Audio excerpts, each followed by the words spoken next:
أعوذ بالله من الشيطان الرجيم بسم الله الرحمن الرحيم والصلاة والسلام على أشرف المرسلين سيدنا ونبينا محمد رسول الله وعلى آله وأصحابه ومن اقتفى آثارهم واستنى بسنتهم واقتفى بهم وبهم إلى يوم الدين. Bokki téléspectateur yu TFM religion assalaamu aleykum wa rahmatullah. ñu ngi leen di nuyu di leen ziyaara baalu leen xaq yéen ñëpp suñu téléspectateurs yi baal leen sàkku ci yéen it ngeen jéggal nu jiital ci nuyoo boobu nag le PDG monsieur Youssou Ndour ak mboolem collaborateurs yi koy jàppale ci groupe bi yëpp mais nag teg ko ci loxol directeur bu TFM religion muy Seydou ak njaboot gi koy jàppale ci liggéey bi yëpp Adja Gagne Siri ci coordination bi ci production bi ak liggéey bi ñi ci taxaw ñëpp. télévision bi nag comme ni ngeen ko miinee baaxoo ko di ko àndandoo ak ñun ci émission yi ngeen miin tabaarakallahu télévision bi ubbi na buntu bu bees bi premier numéro bi moom ngeen jàkkaarlool nii lii ngeen fas yéene seetaan mi ngi soog a am ci biir télévision TFM religion ndax nag dañu jàpp ni lépp loo xam ne rek njëriñ la lu war a dem ci réew mi télévision bi ubbi na bunt pour àndandoo ci ak yéen dalal nag mboolem suñ téléspectateurs yi nga xam ne ñu ngi ñu doon topp ci yeneen émission yi di leen wax ni ànd ngeen ak seen bokk al imam Haj Malick Diop tey ci beneen émission bu bees incha allahu rabbuna weetuma ci dinaa leen présenter léegi ñu àndal nuyu nag xalif généraux yi nekk ci réew mi yépp nuyu bu baax mboolem ñi nga xam ni ñooy kilifa aada yi nuyu mboolem ñi nga xam ni am nañu loxo ci biir réew mi moo xam ñu yilif wala ñu yilif leen émission bii ñu leen di présenter jàpp leen tur bi téléspectateurs yi mu ngi tudd diine ak xew-xew yi bu ñu neexoon ne xew-xew yi rek waxtaane ko parce que jaadu na mais nag comme TFM religion la ñu nekk dañu bëgg touche bu ñëw rek ñu seet lan moo ci gis-gisu diine moo tax xew-xew ak diine émission bu bees la diine ak xew-xew yi tey la door premier numéro baa ngi nii ngeen jàpp ko bu baax Haj Malick Diop di leen ko présenté waaye nag émission yi ngeen ma daan miin man rek ma toog wuute na ak bii tey tabaarakallahu bii émission dañu ci àndandoo ak sunu ay consultant di ci àndandoo ak ay analyseur di ci àndandoo ak ay observateur di ci àndandoo ak ay politiciens di ci àndandoo ak ay religieux di ci àndandoo ak mboolem lu ngeen yaakaar ni lépp loo xam ni yëngatu la ci réew mi ci wàllu santé wàllu lu mën a doon lu xew-xew yëngatoo rek diine ak xew-xew dana ci woote jotaay kañ lay doon nag waxtu wi ngeen ma gis en direct la ñu nekkandoo ak yéen incha allahu rabbuna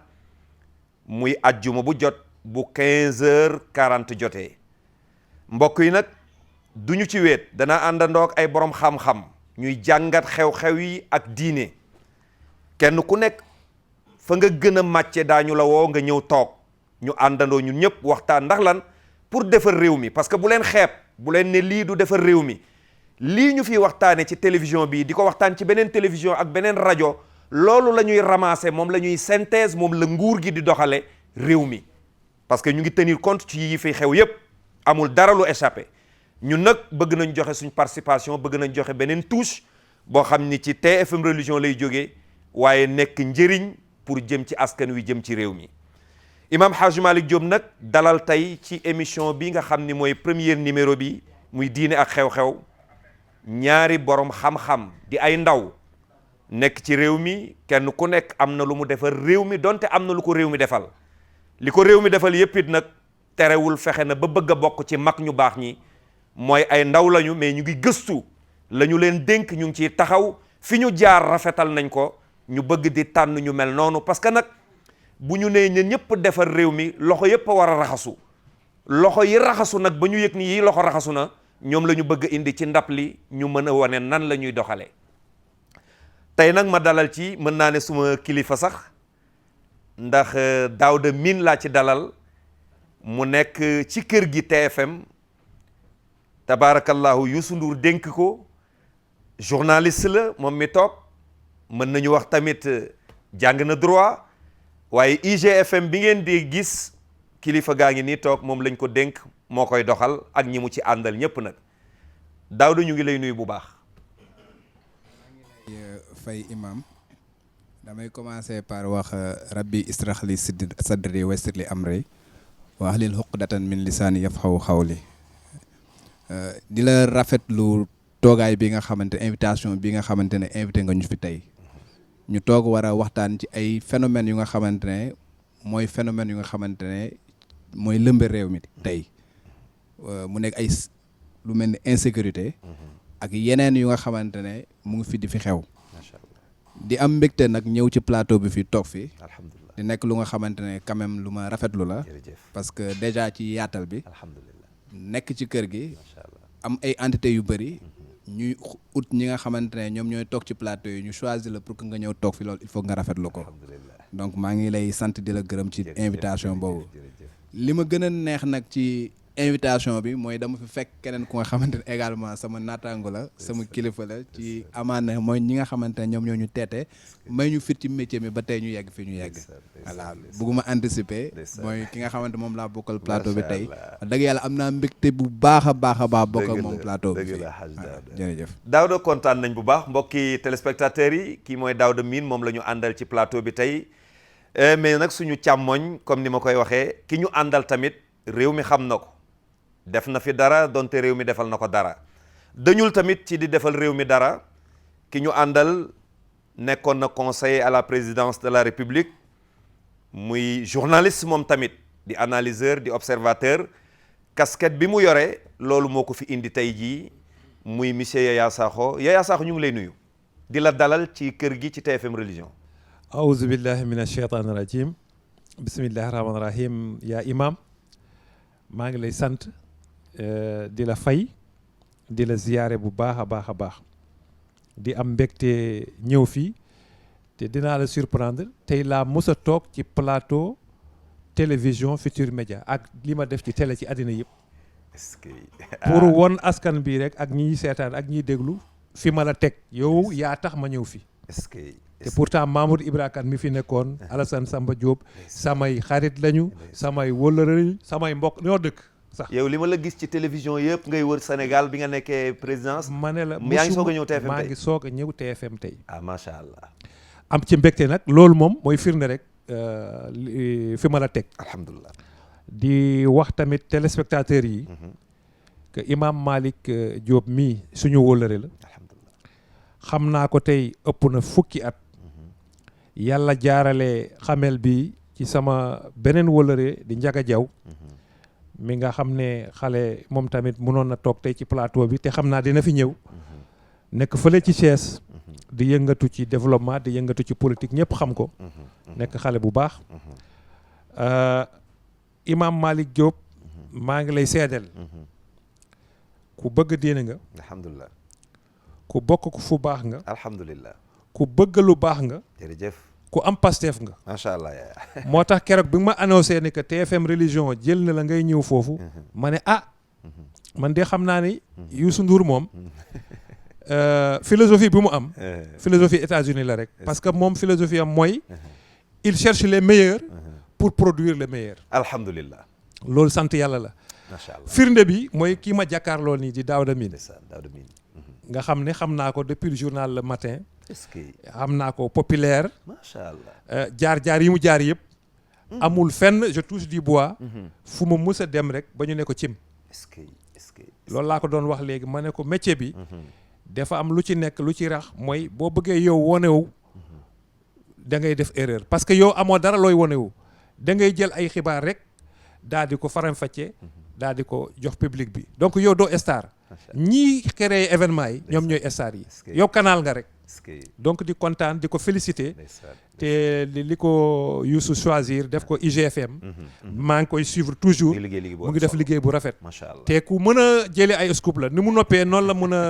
jëlee ay scoop maa ngi yem a nugum fii ci introduction bi pour wane sama contentement rek jërëjëf monsieur Yaya Sakho ñu àndandoo nag ak suñu téléspectateurs yi yéen a ngi ñuy seetaan incha allahu rabbuna Youssou moom nga tudd bi ma le directeur bu TFM religion woowee Seydou daf ma ne Youssou moo santaane lii moo ne nañu woote plateau boo xam ni diine lay doon ak xew-xewu jamono bi ñuy woo ay analyseurs ay observateurs ay nit ñu jàng ñu ko mën a waxtaane mais ñu indi ci touche diine su ko defee kon Seydou ñu ngi koy nuyu moom tamit ànd nag ak suñu caméraman yi ak waa Résu gërëm ñëpp sant ñëpp su ko defee nag Yaya comme waxtu wi dafay xat te dañu bëgg liñ fi waxtaane lenn lu ne ñu am lu ñu ci jël synthèse ko joxe ko mu nekk njëriñ loo xam ne ñii seetaan daañu dégg ñi nga xam ni ñoom ñooy topp télévision bi daañu am lu leen jëriñ tey bu leen fàtte nag mbokk yi di ngeen àndandoo ak ñun ci 88 628 99 80 sujet yi may tudd mën ngeen ci participer man ak yéen ak sama plateau ñii ñu àndandoo incha allahu rabbuna ñoo koy bokk ma bëgg nag yéen ñi may seetaan ngeen téye seen télévision ci TFM religion njëriñ a ngi bëgg a feeñ daañu waxtaane insécurité léegi incha allahu rabbuna daañu waxtaane xew-xew la ñu wax ak diine affaire Adama Gaye danañ ko tudd léegi daañu waxtaane tamit taw bi nga xam ni mi ngi menacé àll bi tey nit ñaa ngi koy romb rek kenn waxu ci ay junni doomu aadama ñu ngi tàllal loxo yaakaar ni bu taw ñëwul àdduna tukki ci ñoom daañu waxtaane tamit tabaski gi nga xam ni jafe-jafe yi tàmbalee ci ilimaan yi jiite tàmbalee ci société bi ndax mbir mi dafa nekk loo xam ni moo tax sax suñu wayjur almursid Iyane Thiam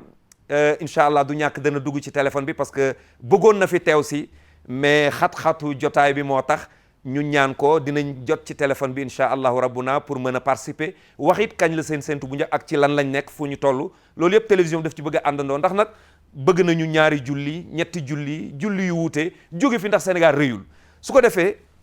mbokk yi noonu la waxtaan wi di tëddee balaa may sori nag dama bëggoon wax ni Daouda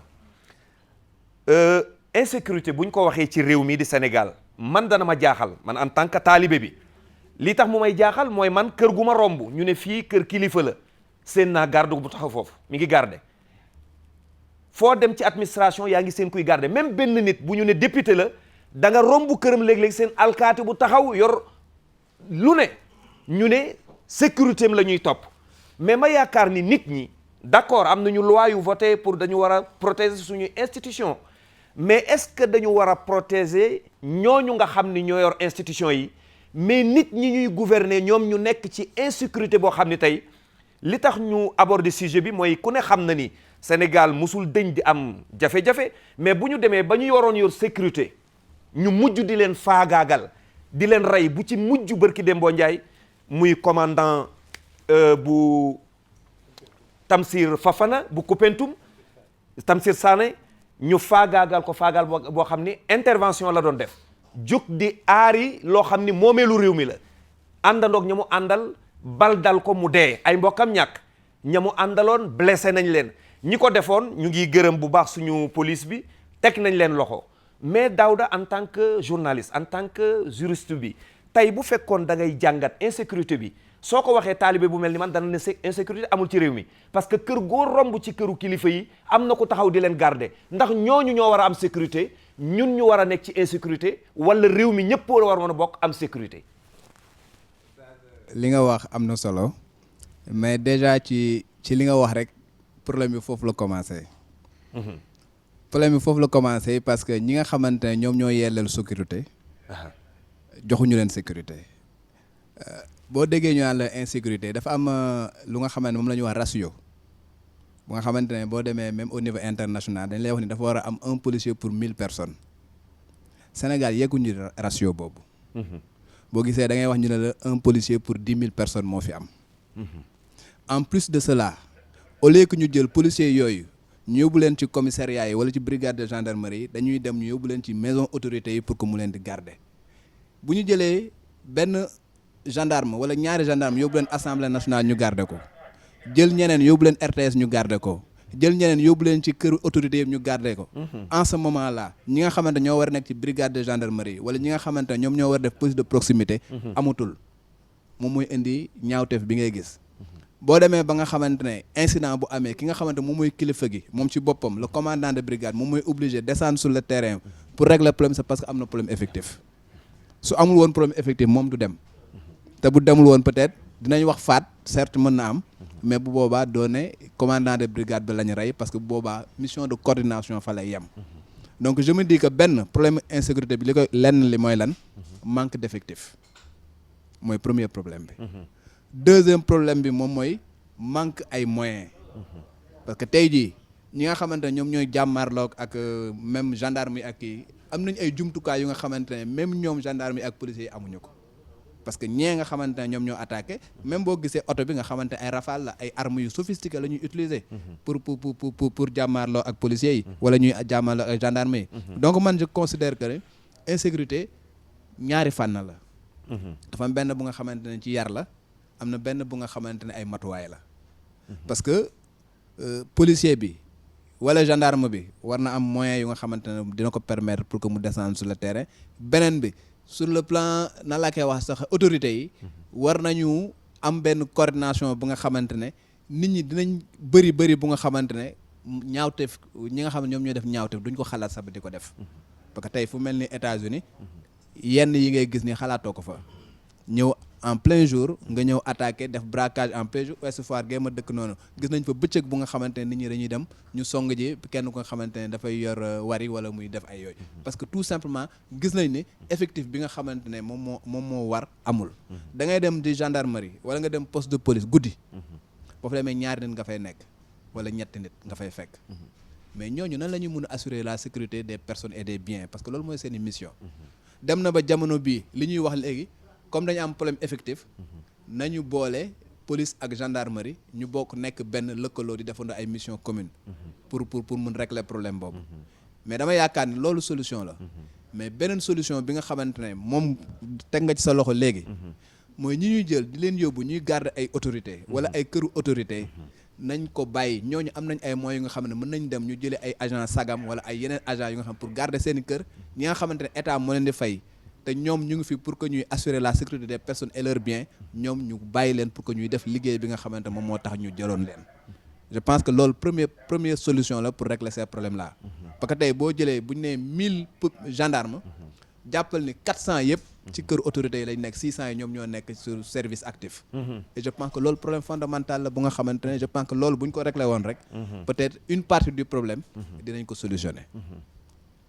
jërëjëf Daouda monsieur Yaya Sakho laaj bi ma laaj Daouda dinaa ko laaj tamit ndax lii mu wax dama ci jàpp ni boo dégloo kàddoom moom dafa mel ni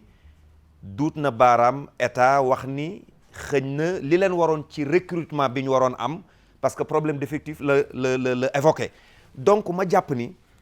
mbir mi buñ ko jàngatee dafa am na loo xam ni loxol nguur mi ngi ci biir ci yor parce que ki ñu dénk tey toogul ci asamaan ñu dénk ko wàccul ci suuf si ñu dénk ko nekkul woon ci géej gi dafa ñëwoon ci nit ñi sàkku si pour ñu dénk ko réew mi te bi mu koy demandé dafa waxoon danaa fexe ba garantir seen sécurité kon tey mbir mi nan nga koy jàngate waa imaam li Daouda min wax analyse bu pertinente la bu ñu mën a nangu la dafa fekk ne rek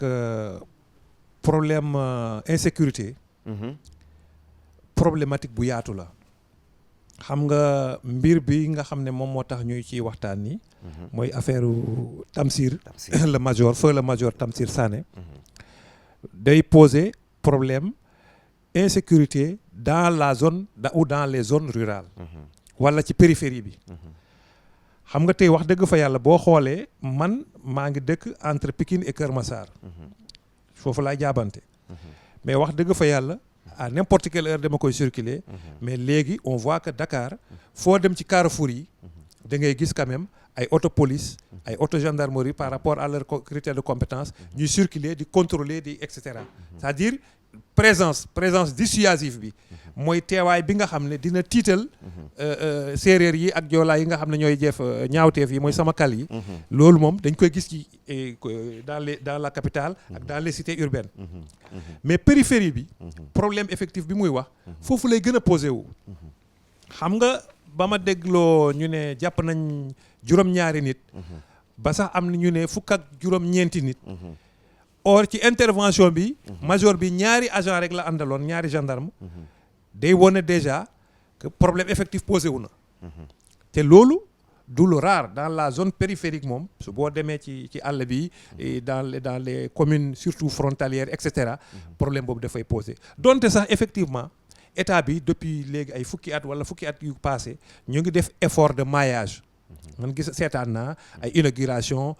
poste gendarmerie yu bëri dans les trucs frontaliers mais wax dëgg fa yàlla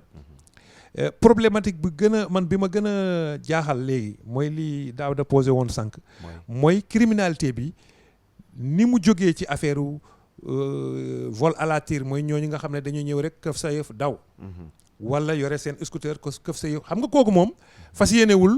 lor la wala gaañ la day jël li nga yore rek dem mais ki nga xam ne day ñëw jàkkaarloo ak yow bëccëg ndar kàmb yore ab ngannaay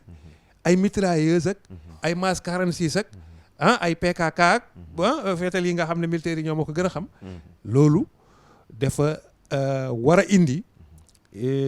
beneen jàngin ci wàllu autorités yi ñi nga xam ne ñoom ñoo yore kaaraange réew mi pour ñu adapté wu ci loolu te man bëgguma def lu tubaab di wax stigmatisation xam nga stigmatisation mooy nga ne xeet wii la wala xeet wala xeet wala la mais wax dëgg fa yàlla am na yu bëri yu doon xew ci réew mi bu njëkk bi ay nit yu jógee bitim réew yeneen réew Afrique yi ñoo ko doon def mais cas gendarme Tamsir Sané bi ay sénégalais kese. jàppuñu ci benn étranger. ma ne chef de gang bi pël la. waaw bu set wecc moom moo ko def ñu xam fan la dëkk foofu yore ay mbokk yore ay jabar yore ay doom waaw dëgg la donc vraiment actuellement man mënuma wax ne que insécurité bi lu garaaw la par rapport ak Côte d'Ivoire tey wala par rapport ak Nigéria wala par rapport ak Afrique du Sud yi nga xam ne dëkk yu mel noonu nga xam ne 10 minutes bu ne dañuy rey nit wala waxtu bu ne dañuy rey nit. mais nag Sénégal agsi na foofu. non dama ne mënuguma wax foofu mais ñoo ngi toll ci alerte. waaw ñu ngi toll ci alerte. alerte bi nag mooy li daaw da posé léegi il faut ñu renforcer effectif yi te su ma juumul woon déggul woon naa ci fin d'année bi xaw ma discours président la woon xaw ma ci 4 avril bi ñuy wax ne que 2019 bi dañuy recruter 3500 agents pour renforcer la police et la gendarmerie. Moi je pense que ñi am na sax li xew les agents de sécurité de proximité même ñooñu man su ma doon état il faut que peut-être ñu évoluer ci côté purement administratif wala côté purement service ñu dem ci côté sécurité parce que agent de sécurité de proximité amuñu ngànnaay amuñu droit yore ngànnaay sax comme kooku mënul sécuriser réew mi par contre ñoo ngi contribuer quand même ci liggéey bi xam nga sécurité bi dafa am administration il faut ay PV il faut nangam enregistrer ak yooyu peut-être côté boobu ñoo ngi renforcer pendant ce temps là yeneen agents yi mën a dem ci terrain bi mais sécurité nag imam dafa doon li nga xam ne man su ma ci sama wàllu bopp pour man moom mooy xaw ma cëslaay la ñuy wax ci wolof xaw ma bu war a njëkk effectivement ci réew parce que réew boo amul sécurité doo jàngi école boo amul sécurité doo julli ji fajar boo amul sécurité doo bàyyi sa tool boo amul sécurité doo tal tabaski donc sécurité bi defe naa daal bu ñu def ay coupe budgétaire nañu laal fépp mais nañu bàyyi sécurité bi ba pare nag comme li ñu wax processus renforcement effectif yi ñu wax war a def ren nañ ko def sur 5 ans sur 10 ans pour mu gën a fës pour mu gën a feeñ. mais lii lan la ciy xaar ci état fi mu toll nii ci doxalin boobu. non man xam nga li lay jaaxal. ci affaire par exemple bu ñu jëlee cas d'espèce bi comme cas d'école bi. waa ji gars yi def loolu. dañ ko def. matul ñaari fan ñetti fan ñu jàpp leen. te ñiñ ko def. waaw commandant bi xamoon na leen. gendarmerie bi xamoon na leen parce que ay gars yuy def ñaawteef c'est des délinquants yu doon def ay ñaawteef. def nañ ko ay yoon ñàkkul ñu jàpp leen sax ay yoon. pour wan na ni que force de sécurité yi tëlewuñu ci recherche traquer ak jàpp saay-saay yi mais problématique bi il faut mu am anticipation il faut mu am prévention mais il faut mu am dissuasion bi nag li koy indi mooy ñu gis ay ngànnaay yu bëri gis ay soldats yu bëri wala gendarme yu wala policiers yu bëri ñu tiit parce que tey jii bu ñu yëgoon ne que foofu il y a 20 gendarmes armés jusqu'aux dents xëy na duñ fa dem braquage mais ñoom xam nañ ni li fa nekk bëriwul parce que bon mënu ma wax ne que au total ils sont 3 mais heure d'intervention bi il n'était que 3 donc 3 par rapport ak 7 même bu ñu yoruloon ngànnaay même bu doon lutte corps à corps rek 7 yi normalement ñoo war a mën a gagner 3 yi donc problématique bi ma la wax léegi mooy renforcement bi ñaari volet la il faut ñu renforcer effectif yi il faut ñu renforcer mooy comme lu ñuy wax mais il faut aussi formation bi ñu renforcer ko parce que dafa am lu bees lu fi ñëw lu fi nekkul woon. comme lan. comme nee naa la ma jàkkaarloog yow bëccëg comme ni ñu doogee nii di def débat nit léew ñëw léegi ak ngànnaay ne indi leen micro yi def lu ko neex dem yoonam loolu amu fi woon wala bu njëkk sax bu amoon ay jàmbur ñoo doon ñëw di ko def mais léegi ay doomi réew mi ñoom ñoo commencé di def loolu comme ni état bi adapté par rapport à la sécurité cybercriminalité ak yooyu defe naa ni gangstérisme lii lañ tuddee gangstérisme lii lañ tuddee grand banditisme defe naa président am na annonce bi mu def conseil des ministres mu ne il va privilégier les renseignements au niveau régional parce que renseignement imam lu am solo la anticipation lu am solo la nee naa la ñi boom major bi ñu xamoon la major bi xamoon na leen agent am xamoon na leen parce que ñoo dëkk te ñoom dañu yàgg nañ def ay délits du juumal sax am na si ñoom ñu dugg kaso plusieurs fois donc am na daal lu mu waroon demee xëy na lu mel nii waroon na mën a bañ mais Daouda man fi ma bëgg a laaj balaa ñu koy tëj lu tax mu gaaw nii rek ñu gaaw jàpp leen te bu dee dañu rey keneen ci àll bi koo xam ni kenn xamu ko da ngay dégg état naan ñu ngi ci dina leer topp ko ba mujj nit ñi fàtte loolu commandant Tamsir benn fan 72 heures matu ko ñu jàpp lu mat fukki nit ak nangam ndax ñoom dañu. waaw boo jegee service de sécurité yi. boo bande yi ku ci nekk dañu am lu ñuy woowee signature. c'est-à-dire que chaque fois. boo gis ñaawtif dañuy wax mode opératoire modus operandi. kenn day def benn action rek nga ne lii de bandu diw la. wala benn élément ci bandu diw ni lañ daan opérer. nga dem police dañu am catalogue yooyu xam ni lii ak lii boo ko gisee rek xamal ni tel bande moom moo koy def nga dem gendarmerie également ñu am loolu la ñu tuddee mode opératoire boo gisee même ay jamono bu ñu daan wax bande ino ba ñuy dem ba di leen démanteler 89 personnes lañ arrêté woon parce que dañuy ñëw mu nekk bande 4 personnes ñu ñëw jàpp ñett ñi mu des kenn dem former beneen bande mais la mu jànge fee loolu lay demaat appliqué waat ko fële donc bu demee bu opéré rek ñu ne kii kat ak a jege ak bande ino bi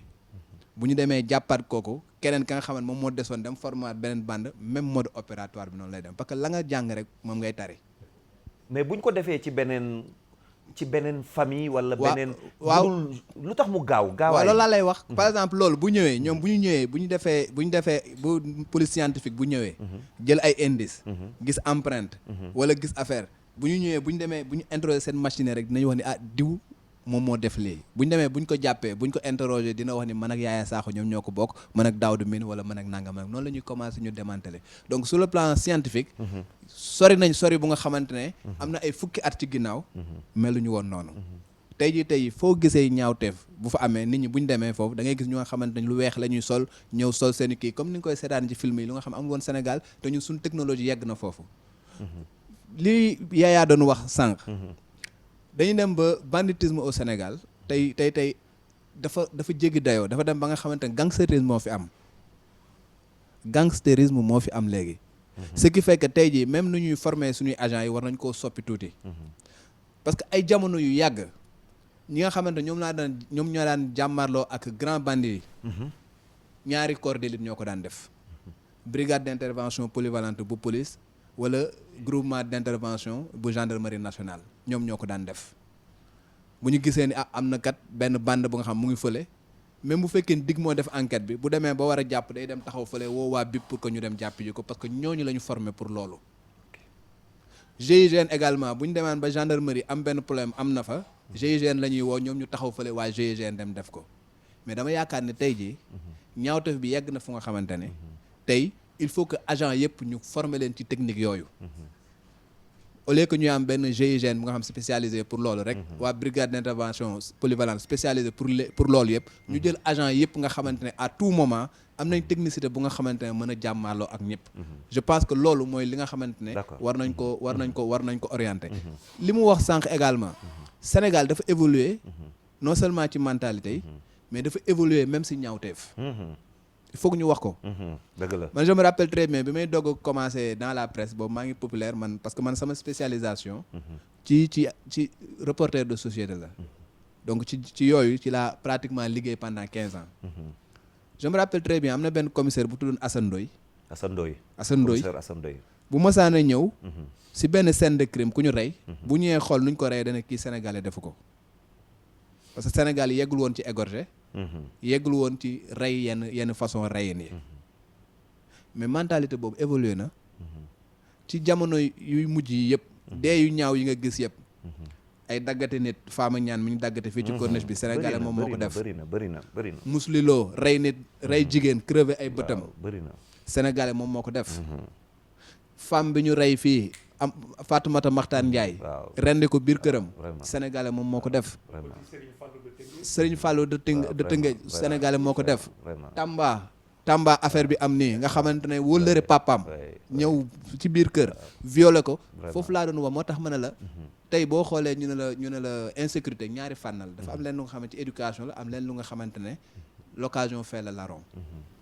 tey jii comme nu mu la ko waxee insécurité maintenant pratiquement ci à l'intérieur du pays la nekk parce que malfaiteurs bu ñu toogee ñu xool ne Dakar kat les corps spécialisés GIGN ak BIP yëpp ñu ngi Dakar fii lañ nekk brigade de gendarmerie pratiquement boo jógee Wakaam fi boo doxee tuuti yaa ngi ci beneen brigade bu Foire wala feneen da ngay dem ci àll bi da ngay daw dëkk ak dëkk doo gis benn genre donc foofu noonu mën nañ def ay yenn ñaawteef attaquer bureau de poste yi ngay gis à l'intérieur du pays nga koy gis vol de bétail yu ngandee foofu nga koy gis donc je me dis que il faut que ñun suñuy autorités yi encore une fois je reviens aux autorités parce que encore une fois ñoom mooy ñi nga xamante ne ñoom lañ choisir pour que ñuy saytu suñu kaaraange ñu jël ay moyens jox leen ñuy dagg ay impôts pour loolu donc il faut que également que ñoom aussi ñu jël en compte li nga xam moom mooy suñu préoccupation mais ñoom ñu ngi leen di aar bu baax ñoom ñi ngi aar seen bopp bu baax ñu ngi aar seen bopp bu baax parce que comme ni ma la ko waxee tey ji toutes les maisons des autorités waa gendarmerie ñoom ñoo fay dem di ko garder ku nekk sa oto ñaari garde corps a ngi ci moom laa lay wax donc je me dis que loolu mooy askan wi lañu war a loolu moo war a nekk premier problème bu ñu régler parce que sécurité askan bi la yellool d'abord parce que ñoom ils sont formés pour la sécurité des biens et des personnes encore une fois man Daouda dama jàpp sax ni peut-être administration coloniale li mu fi bàyyi woon rek moo fi ne ba nëgëri moo fi nekk ci texte mooy ñoom dañu ñëwoon ci réew moo xam ni nit ñi bëgguñu leen ñu coloniser leen téye leen wut ay garde corps ñu leen di garder duñ nangoo jege nit ñi dafa mel ni ba nëgëni suñu ñi ñu jiite ci wàllu réew yaaya noonu la ñuy doxale ak ñun mooy koo dem këram ñu ngi koy garder ay doom seen doom yi dañ leen di garder mais sëñ bi seen lépp dañ ko def ci condition yoo xam ni sécurité ba mat na mais askan wi nu jiite askan waa ngi souffrir mais sëñ bi li nga wax noonu loolu moo am parce que lii nii ñu koy def du lu ñu def nii rek ay texte la ay texte de loi la ay texte yu nga xamante ne moom moo fi nekk depuis temps colonial moom moo fi nekk dañuy wax ne président de la République dafa am droit à une sécurité bu nga xamante ne gouvernement moom moo koy jox d'accord jabaram dafa am droit sécurité doomam dafa am droit sécurité le président Macky Sall doomam bu demee États-Unis sécurité état moom moo fiy jóge ànd ak moom dem États-Unis c'est écrit c'est des textes tey palais bee sécurité publique moom moo koy kii nga dem këru Macky Sall bi mu am fii nu mu tudd Mermoz këram la c'est privé état moomu ko mais ña koy garder ay gendarme bu fekkee da nga bëgg a intervenir rek mën nga ña koy garder ay gendarme lañ de la même manière tey jii bu ñu mënoon woon ministre tey ca ngoon nga ñu indil ma benn agent BIP wala agent GIGN fu may dem même bu may voyager mooy ànd ak man mais doxalin boobu texte yooyu la est-ce que waru changer xam nga imam ñaari affaire la pour man waaw yi nga xam ne mën na ànd c'est-à-dire que xam nga état tamit mit la waaw xam nga yow boo déggoon tey ministre bi génn la fii am na fu mu dem pes nañ ko foofu nangu par exemple tablette bi nga xam ne moom lay yore conseil des ministres yóbbu nañ ko xam nga yóbbaal nañ sécurité état c'est-à-dire que état tamit mit la mit boobu il faut nga sécuriser ko mais loolu warul empêcher ñu sécuriser population yi bu dafa gën a nekk farata askan wi non xam nga état moom bu amul doo xalaat sécurité mais état bu amee tamit day fekk askan wu mu mën a diriger non loolu laa la bëgg a expliquer loolu moo tax ma ne la le fait de maintenir la sécurité ci waa nguur gi par exemple président assemblée nationale dañ ko war a sécuriser. loolu wareef la. président de la république dañ ko war a sécuriser. ministre d'un gouvernement dañ ko war a sécuriser ministères yi. dañ leen war a sécuriser. mais loolu warta tere ñu sécuriser population yi parce que population yi ñoom la ñuy toogal fii. mais nag boo nee tey na nga dindi agents yi nekk ci institution yëpp. nga yóbbu leen pour la sécurisation des populations. mais insécurité bi mun na toxu fii tamit dem fële. te fële moom bis ba insécurité demee foofu rek yow moom dootoo xalaat sa bos. parce que la war a aar bu aaruwul dootoo xalaat sa bos man sama problème mooy li ma la wax. mooy lan mooy renforcement des effectifs. am nañ moyens yi pour man. am nañu xaalis pour mun a recruter assez d'agents moo xam ci police bi la moo xam ci gendarmerie bi la. yaa ngi may dégg. bu baax. deuxièmement ci wàllu même wàllu moyen matériel. man am na moyen yu bëri yi may gis xam nga tey bu manifestation yi amee boo gisee des fois waa kii GMI yi ñuy génne. wala ñuy wane ci défilé bi da ngay xam ne effectivement. Sénégal mu ngi aaru ci wàllu sécurité mais dafa am point faible yi mooy li ma la wax comme zone rurale. tey jii boo ñëwee par exemple lu mel ni Rosso mën naa jox cas boobu rek par exemple waxuma loolu moo fa nekk de. xam nga Rosso frontière la. donc yow foofu da ngay aar réew mi di aar li jóge fële. imaginez tey nga am fa 5 éléments. kii yendu de 8h à 18h il faut mu wàcc. mais guddi gi nga am benn permanent. mais permanent boobu mais moom si boppam gars yi mën nañ ko fekk foofu defal ko bagage dem seen yoon. parce que moom kese la. parce que affaire violence rapport de force la. ñun tey suñu défi bu gën a mag mooy recruter assez d'éléments. parce que xam nga lu tax ñun waruñu am inquiétude. xam nga tey maa ngi seetaan fan yi rek télévision. ma gis que ni il y a 3000 nouveaux jeunes soldats qui sont sortis. def nañ seen formation de base génn mooy bango. xam nga ñooñu imam ñoom ñooy pépinière police suba bi ak gendarmerie parce que ñoom la ñuy recruter. mais tey yow ñaata nga xam ancien militaire bi nga xam ne dafa dem rek def formation initiale de base après ñu libéré ko mu dem di defi leneen nekk menuisier wala nekk waxuma menuisier mécanicien baaxul de waaye sécurité bi moo ëpp solo mais yaakaar naa ni amoon na période bi nga xam ne dañu amoon jafe-jafe ci wàllu budget pour ñu naan on ne peut pas recruter nañu sacrifier lii nañu sacrifier surtout éducation en général santé ak sécurité rek lañ doon laal moo tax ma ne tey option bi dafa war a nekk bu ñu doon def coupe sax ci budget socio éducation wala santé mais sécurité bi moom dañ ko war a renforcer parce que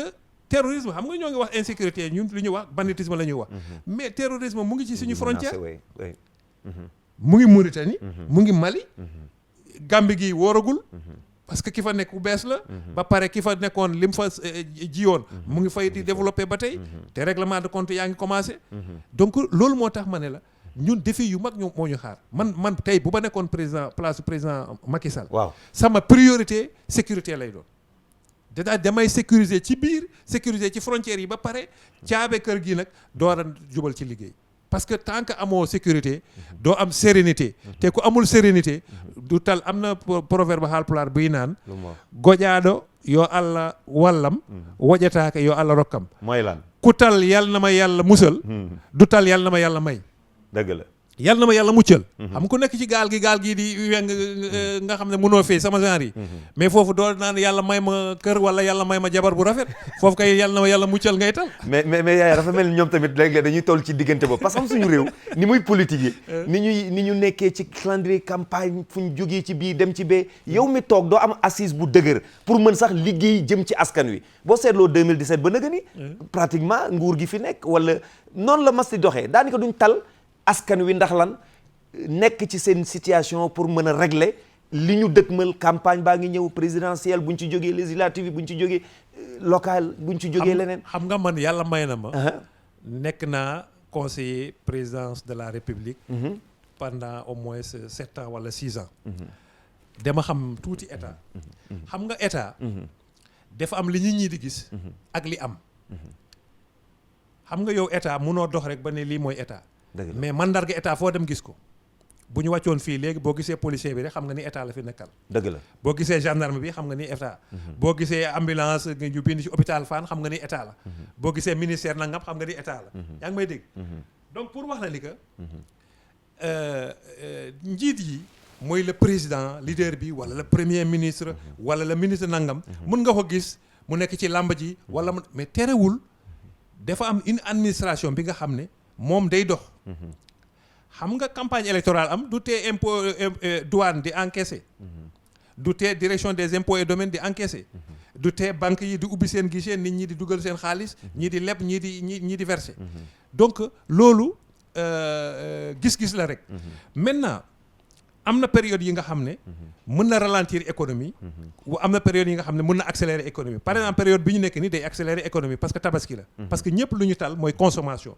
mais période électorale. am na fu muy doxalee ci économie ci wàllu ñi nga xam ne dañuy liggéey ci sérigraphie liggéey ci sono dañuy liggéey ci animation dañuy liggéey ci sécurité. et cetera ñoom seen affaire mën na dox. mais am na ñi nga xam ne seen affaire mën na bañ a dox.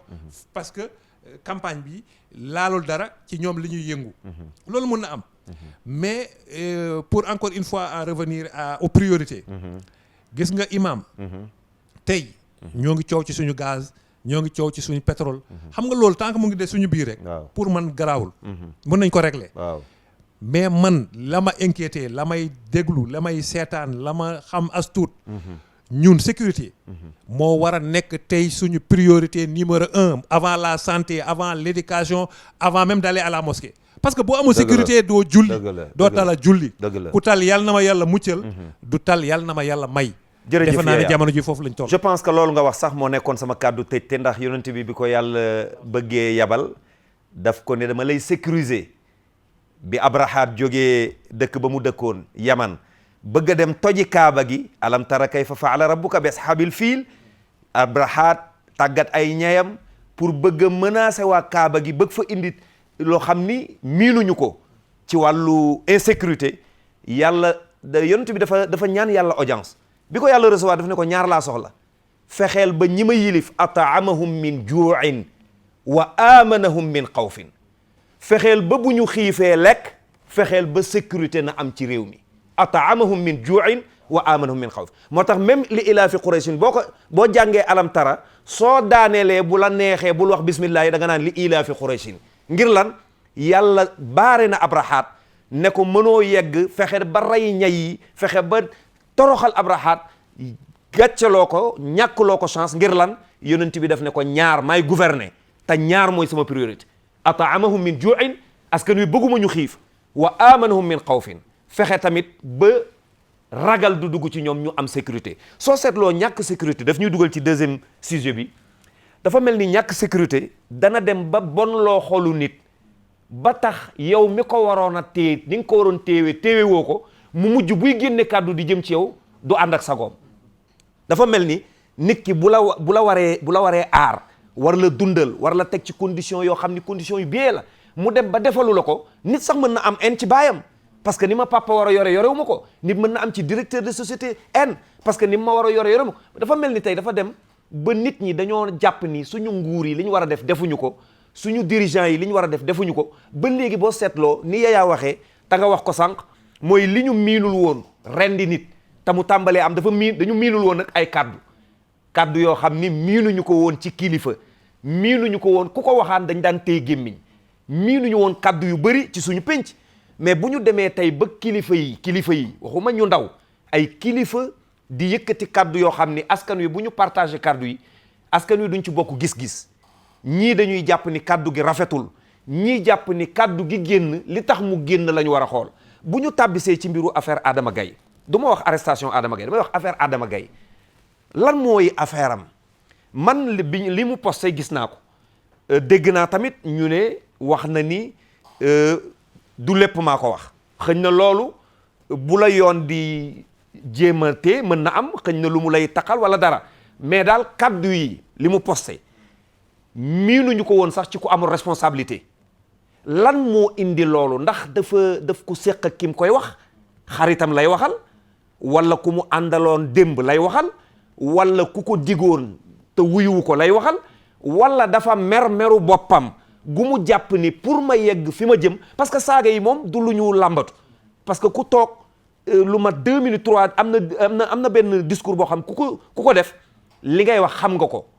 donc lan moo indi lu mel nii xew ba arrestation Adama Gaye ñëw. loolu yëpp mën na li nga ci wax yëpp mën na ci am mën na nekk ku nga xamante ne ñoom ñaar xamante woon nañ yàgg di waxtaan mu am luñ ko dig mu dem ba ci biir lañ ko digoon gisu ko ñaar ñu ànd sax dañuy dem ba mu yàgg mu am li ñuy woowee depuis amoureux mu dem ba nga xamante ne ànd ngeen ba mënatu leen ànd kële génn kële gën a xarab mooy ka nga xamante moo la gën a xam sa biir moo gën a xam sa biti loolu mën na ci nekk deuxième bi mooy beneen bi mooy tey démocratisation de l'information xam nga tey bu njëkk yu ñaawteef yooyu mënu woon am li ko waraloon parce que pour que nga wax mu génn ci presse dafa am ay fu mu daan jaar daa am ay seggukaay dañu doon woow li ñuy woow imputation diffamatoire yow boo nekkee kilifa ci organe de presse am na yenn yu nga xam ne même nit bu ko waxee doo ko génnee parce que ka saagawul ka jottali moo saaga te responsabilité buy am chaque fois dafa amoon ñaari infraction yu nga xam moom moo nekk ci code pénal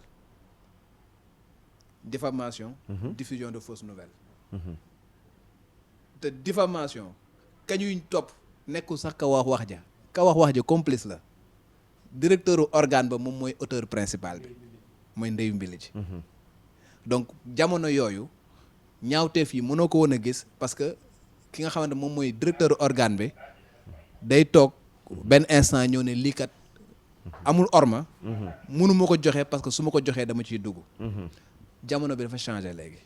parce que tey avec les nouvelles technologies de l'information et de la communication ku ci nekk am nga sa organe de presse soxla woo jaar ci Yaya Sakho soxla woo jaar ci Daouda Mine soxla woo def kenn yow yaay ubbi sa page Facebook am nga say ami bind li la bind te fu la neex ci àdduna mën nga koo binde mën nga koo binde Dakar mën nga dem Chine nga bind ko fu la neex nga mën koo bind démocratisation de l'information boobu dafa am tey mais je me dis que lépp nag li koy waral mooy irresponsabilité moom mooy tax ba yenn ñaawte fi ñu koy mën a gis tey parce que je me dis que kii def loolu xam na lan mooy information parce que journaliste la kilifa non seulement kilifa la mais xam na lan mooy information parce que CESTI la génnee 8e promotion la macha allah CESTI gii la génnee bëri na kàngam fii ñu fiy woow ci journaliste mën na leen jàngal moom si boppam donc ko xam na bu baax lu muy wax dëgg la xam na lan mooy responsabilité écrit xam na lan mooy porte écrit xam na également bu joxee information ban effet la mun am parce que ñu bëri dañu xamuñu lan mooy effet information ban effet la mun produire am ñoo xam dañuy wax ni rek mais xamuñu effet bi bu leen jàppee la ñuy doog ne man xaw ma woon ni lii am na mais Yaya Sakho mi mënul wax loolu man mënu ma wax loolu Adama Gaye également mënul wax loolu parce que xam na donc loolu moo tax dañuy dem ba dañ ne lii mu bind tayeef la parce que moo ko tey du profane nekkul ku nga xamante ne xamul la muy wax nekkul ku nga xamante ne xamul la muy bind nekkul ku nga xamante ne xamul effet li mu def ban effet la mën a produire donc ce qui m'amène à dire que li nga wax noonu xaj na am na benn lu nga xamante ne moom ak kam waxal ñoom ñoo ko seq moom ak président de la République lan moo dox seen diggante wax dëgg yàlla man xaw ma ko mais je pense que virulence bi muy utiliser pour wax yenn waxul ak ku mu xamul voilà waxul ak ku mu xamul voilà waxul ak rek koy wax ak njiitu réew déedéet mbokk yi téléspectateurs yi xaw ma Boubacar ndax affiché na ko wala déet 88 628 99 80 Yaya Sakho man dama jàpp ni Adama Gaye journaliste la kilifa la day dem ci àdduna bi fu ne ñu koy soxla muy doomi réew mi mais boo déggee kàddoom yi da nga jàpp ni man li ma jàpp dama jàpp ni du kuy wax ak président de la République dafa am ku muy waxal ki muy waxal nag est-ce que yow loolu nga gëm wala déet da nga gëm ni ku mu xam lay waxal. waaw loolu gëm naa ko parce que Adama Gaye xamante na bu baax ak président Macky Sall. mën naa wax ne sax xamante na ak moom avant mu nekk président de la République. parce que depuis bi Macky Sall nekkee conseiller. Chargé des hydrocarbures donc di nekk ci wetu président Ablaye Wade daan nañu jëflante ci wàllu liggéey parce que li Daouda wax mënuma ci teg baat xanaa yokk ci ñaar rek mooy Adama Gaye ku xarañ la ci mbirum pétrole ak gaz parce que def ci jàng am ci diplôme universitaire la ñaareel bi nit ku am accès la ci kilifa yu gën a mag ci àddina bi moom Adama Gaye bi moo tax li Daouda wax li mu wax moom xam na ko xam na effet yi mais dama ci doon teg rek que ne xam na tamit conséquences yi lii moom man wax dëgg fa yàlla en tant que journaliste. en tant que nit ki nga xam ne day yëngatu ci wàllu politique te di jëflante ak ay kilifa. man ñemewu ma ko def. du ragal dem kaso de. mais man ragal naa lii mu bind ni ma bind ko. ñu tekkil ko sama yaay. wala ñu tekkil ko sama sëriñ. wala yu mel noonu parce que xam naa bu ñu ko tekkilee sama sëriñ sax dina naan kon kii dootuma ko fréquenté wala xëy na kii bu ma wonee ginnaaw wala bu ñu jàppante lii la may wax parce que wax dëgg fa yàlla de c'est-à-dire que. kàddu yi rafetlu woo ko. propos yi ci tubaab. damay wax ni que c'est des propos même à la limite avilissants c'est-à-dire que. propos buy xawi orma nit. waxuma sax président de la république. loolu beneen affaire la parce que président de la république tour boobu. kooku am na kiiraayu boppam. mais nit kii rek en tant que père de famille. am njaboot et cetera. li nga wax sànq nag. man ci sama jàngat parce que man xawma Adama Gaye bon xam naa ko en tant que personnalité publique et tout ça mais du ku ma miin. c'est-à-dire musuma bokk ak moom jotaay. musuñu fréquentante. mais nit public ñu bëri dañu koy suivre ngay gis doxalinam ngay gis démarche am buñ ko tuddee ñun tey buñ nee daaw demi rek dina am ku seede ci moom. parce que pourtant ci télé bi rek la koy gis. mais ni mu ko gisee rek la ko mën a seedalee. man li ma am rek ci déception mooy que ku mel ni Adama Gaye am na njëriñ bu mu war a amal Sénégal. am na njëriñ bu mu war a amal réew mi. bu dul dem di tëdd rëbës. comme li gars yi titré ci journaux yi. donc 6 mois de consultance gratuite. c'est-à-dire ku am njëriñ la. ku jàng la ku am xam-xam la ku nga xam ne réew mi dafa investir ci ay moom. ay waajuram tette ko ñaanal ko. mu bokk ci famille bu baax. ba pare mu am njëriñ fii am njëriñ bitim réew. mais ku mel noonu su amee lu muy wax ci réewam. parce que ñaar yi mu wax à part saaga yi. am na yu am solo yu mu wax ci wàllu pétrole. mu alerté nit ñi mu ne attention am na benn courtier c'est un Nigérien Camerounais xam naa ko. nii la tudd kooku de dafa nar a dugg moom tamit ci suñu pétrole bi ci surtout ci intermédiation bi xam nga dafa am intermédiation mooy intermédiaire mooy courtier daanaka. daf ci nar a nekk. parce que comme tamit mu cité ñu bëri dañu wax ni moo gën a. non moom xam na ko am na lu mu wax loolu. xam nga ni mu waxee ñun luñ ko mën a reprocher. mooy moom bu xamee lu garaawee noonu. waroon na jël pil parce que moo dàq nag bind ci Sénégal waroon na jël pilimam bu gën a rafet. bu gën a taaru. bu gën a tedd. mu bind ko def ko lettre publique adressé ko au président de la République. gis nga bu defoon loolu. débat bi nit ñi dinañ ko poser. dinañ ko càmbar. médias yi dinañ ci intéressé. mais moom wax dëgg fa yàlla def wàcc àndam man de franchement. su ma nekkoon rakkam. wala ma nekk xaritam. wala sax li ma nekk confrère am. man de. wàcce na sama daraja en tant que journaliste. mais Yaya bala ñu continuer bala nga continuer yow nekkoon nga cellule communication bu présidence yu mel nii bu daan dal ci kaw nguuru Ablaye Wade article 80 war a jëf est-ce que nii la daan réagir. non man sax dama la foofu laa bëggoon àgg su beneen regret bi ma am. mooy jaruta woon a jàpp.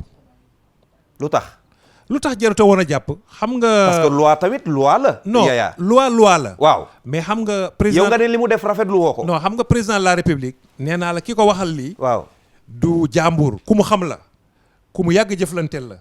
ci njëriñu réew mi ci avancement réew mi ci développement réew mi donc kooku xëy na bu amee lu ko naqari. waroon bokk xëy na ci tey ñu doxal président ci wàllu hydrocarbure ak yooyu ci négociation contrat pétrolier parce que amul xam-xam bi. am na carnet d'adresse bi. am na entregent bi am na personnalité bi am na tamit pour man crédibilité bi. parce que mosuma ko dégg ci lenn lu ñaaw wax dëgg fa yàlla. bu ci nekkoon rek xam nga Amérique diggante Amérique ak Angleterre la nekk. bu ko defoon lu ñu jàpp ko. d'accord donc kooku. bu demee ba wax lu mel nii. waaw man su ma nekkoon conseiller président Macky Sall. dama koy wax président recevoir ko parce que kii xëy na daf la bëgg a jot mënu la jot mu ngi gis ay jàmbur xëy na di profité ci suñu ressources yi wala di nar a profité ci suñu te moom mu nekk doomi réew mi te boole woo ko ci xëy na loolu moo tax mu frustré woo ko te gis nga bésu su ko président recevoir oon bis bu génnee ci palais bi waa RTS comme que ñoom rek ñoom ñoo nekk palais ñoom daaw moom amuñ foofu accès buñ ko tàllalee micro dina wax li moom si bopp dina weddi boppam parce que président dana toog ak moom wax ak moom li nga entre responsable entre président de la république ak un citoyen mais surtout ak un cadre un universitaire boo xam pétrole. xam nga Yaya man dama bëgg ñu jàngat mbir mi. waaw man bëgguma ñu yéegal ko ci technique yoo xam ni. pourtant kii toog di jaay man damay dafa kàddu bu ma la laaj. dafa mel da nga xaw a jàdd tuuti. dama ne est-ce que lu mel ni yow nekkoon nga présidence. waaw lu mel nii est-ce que mas na dal Ablaye Wade ci nguuram article 80 war a jëf. mais war dal la ko ba taay xam nga lii sax. nu mu daan réagir. non président de la république Ablaye Wade nit toog na ku mel ni Amath Dansokho toog na à la une populaire. waaw ne Ablaye Wade maître Ablaye Wade wax na ko fii loolu. bonimenteur la wax na ko fii trafiquant de devise nee nañ fii moom moo fi tojee keesu Korogo. ak yooyu mais président Ablaye Wade. moom stylam ak démarche am yu mel nii moom daanaka daf ko bëgg sax moom xam nga moom c'est un avocat déggasante la mën defalante la mën. mais surtout moom boo ko xasee wala nga wax ko yenn yi. day am curiosité pour toog jàkkaarloog yow. déjà pour xool ndax di nga am courage waxee ko noonu. mais surtout pour xam le fond de ta pensée. or Macky nag beneen tempérament la am damay wax Macky parce que mag bi laay waxal fi mu ne nii. moom dóor fayu la xam. magam nga sa mag ngay waxal yow. sama mag Macky Sall. waaw moo gën parce que bu dul loolu article. non du 80 254 voilà c'est ça kii 254 moo ko dugal. article 80 bi dafa ñëw rek pour ñambaas. pour ñambaas affaire bi mais moom 254 moo ko njëkk a dugal parce que 254 bi mooy waxu saaga président offense président 80 bi sécurité publique la parce que pour bu am na wax jooy wax mën na tax réew mi toj nit ñi manifester génn mbedd pourtant Macky Sall président Macky Sall doon na Ablaye Wade ci chantier doon na ko ci projet doon na ko ci autoroute doon na ko ci lépp lu tax doon na ko ci baale boobu am na ñu bëri su may wax ak ñoom dama leen di bett parce que yàlla dafa ci affaire Adama Gaye nag yàlla dafa dogal dama xam président Ablaye Wade xam président Macky Sall ñoom ñaar ñëpp jëflante naa ak ñoom kii nekk sama papa sama sëriñ kii nekk sama mag nekk daanaka suñu taawu kër mais dama leen di wax ni que Macky Sall lépp lu muy def li mu jàng ci Ablaye Wade loolu lay tari mais différence bi mu ngi nekk ci personnalité yi xam nga ñoom ñaar duñu ay frères siamois duñu ay seex dëgg la jaar yi bokkul Ablaye Wade mag la te dafa yéex a jot nguur dafa ñefe ba am 74 ans dem na ba xol bi xaw ma naka lañ koy waxee ci olof toj na oui 27 ans or Macky Sall fi mu toll ci diggu dooleem foofu la xaw a am nattu bi yàgg ñaari at ñetti at mu xëy jël réew mi donc kooku déjà fugg bu mu àndal ak envie de revanche bi mu àndal ak ragal itam dellu ci fi mu nekkoon dina tax ne moom am na ni mu mën a jëflante ak nit ñi lu dul li Ablaye Wade di jëflante ak nit ñi te pour man itam président Ablaye Wade moom moo gën a ñemee sénégalais yi que président Macky Sall d'accord parce que président Macky Sall dafa ànd ak président Ablaye Wade mu gis président Ablaye Wade ni mu doon jëflante ak nit ñi bi président Ablaye Wade ñàkkee nguur gi mu gis ni nit ñi def Ablaye Wade donc moom dina tax xëy na fi président Ablaye Wade daan àgg du fa àgg mais ñoom ñaar bokkuñu tempérament mais même école la man tey li président Macky Sall di def lu bëri man dama ci retrouvé wu comme ay grands chantiers yi comme ay grands projets yi parce que ñun loolu la ñu gëm grands projets yi grands chantiers yi moom mooy indi main d'œuvre bu bëri moom mooy indi investissement bu bëri moom mooy indi taxe yu bëri moom mooy indi réew mi dox moom mooy indi réew mi def jéego bu mag ñun loolu la ñu gëm c'est ce qu'on appelle le keynésianisme Macky Sall amul fenn fooy weet ak moom wala mu wax ko publiquement ba weddi gis-gisu économie gis-gis développement bi Macky président Ablaye Wade am ak bu mu am maintenant moom Macky Sall rapport am ak démocratie ak rapportu président Ablaye Wade ak démocratie mënut a bokk Ablaye Wade dafa xeex ñefe tarbiyu ba démocratie njukkal ko président Macky Sall dafa ñëw fekk démocratie tegu ci yoon profitoo ci donc mënuñu am ñoom ñaar mais yow en tant que journaliste kaddu yi Adama Gaye génne jàpp nga ni war na ko yóbbu ci kaso bi non bu fekkente wàllu loi lii daaw da wax sànq war na ko yóbbu kaso parce que article 254 moom boo liiree li mu bind boo ko ci tegee rek nga jël lu article 254 ba yëpp def na mais dama ne man bu ma nekkoon président de la République dafa mel ni am na nag ku nekk ci ligne bi asalaamaaleykum maaleykum salaam bismillah sëriñ bi mën nga ñu wax sa tur ak fan ngay woote Khadim Thiam Anne Maris Anne Maris bismillah Khadim yaa ngi ci diine ak xew-xew yi Khadim waaw yaa ngi ci diine ak xew-xew yi TFM religion bismillah ñu ngi lay déglu. dama bëggoon a participer. bismillah mën nañ déglu ñu ngi lay déglu ñu ngi lay déglu.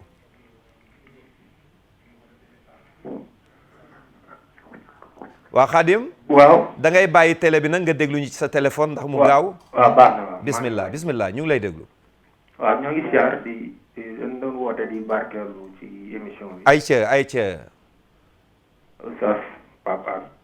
waaw bismillah. koy sant di rafetlu émission bi. waaw mais yaa ngi TFM religion nag. waaw maa ngi TFM religion. waaw Pape Hann ngay sant. waaw Pape Hann. waaw Pape Hann. waaw bismillah. allo. waaw. waaw. ma Hadj Malick Diop moo toog nag ci plateau bi de. kon. dañu xaw a nuroo xam naa ci toogaay. waaw kon waaw. waaw voilà bismillah. waaw ñoo ngi xam naa dama jaawale kii. waaw kon peut-être da nga jaawale xam naa. jërëjëf ñoo ngi leen di ziar bu wér ci àdduna. waa kay jërëjëf merci. jërëjëf. Daouda article 250. 54. Est-ce que offense au chef de l'État en tant que juriste bi président mënoon na baal Adama Gaye wala déet. bu fekkee ne dañ ko jàpp bu loi doxalee ba pare. lañu tëral rek. waaw. président amul pour baal ko. parce que président amul sax pour intervenir. Procureur ci boppam moom moo waroon autosaisir parce que dégg naa ministre de la justice mu def intervention di wax ni moom si boppam moom moo demandé procureur pour que moom mu instruire dossier bi ñu jàpp Adama Gaye loolu du cëram. loolu du cëram. erreur de communication la bu nga xamante ne waru ko woon def. procureur waru woon sax xaar ba ñu koy wax defal li pour que mu def ko parce que encore une fois le procureur de la République moom mooy avocat de la société. En tant que avocat de la société dafay xool lu nga xamante ne moom mooy li nga xamante ne moom mooy ormal société bi mooy ñi nga xamante ne moom mooy liy éviter liy nasaxal institution yi. te président de la République du Macky Sall la ñuy wax. mais président de la République institution la. te lépp lu nga xamante ne da koy nasaxal. procureur ci boppam war na taxaw. jàmmaarloo ak ña nga xamante ne ñoom ñooy def tout pour nasaxal ko. ci article yi nga xamante ne moom dafa war a autosaisir.